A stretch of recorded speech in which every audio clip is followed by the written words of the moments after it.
আসসালামু আলাইকুম প্রিয় শিক্ষার্থী বন্ধুরা, সবাই কেমন আছো? আজকে আমরা আলোচনা করব প্রশংসাপত্রের জন্য আবেদন।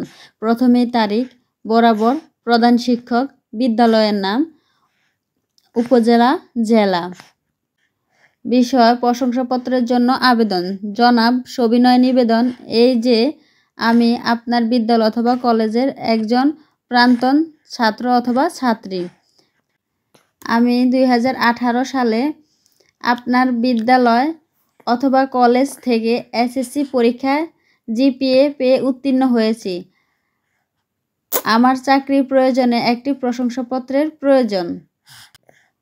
অতএব জনাবের নিকট আকুল আবেদন আমাকে একটি প্রশংসাপত্র প্রদান করে বাধিত করবেন।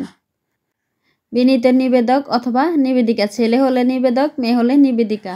আপনার একান্ত অনুগত ছাত্র অথবা ছাত্রী। নাম, বিভাগ, সেকশন।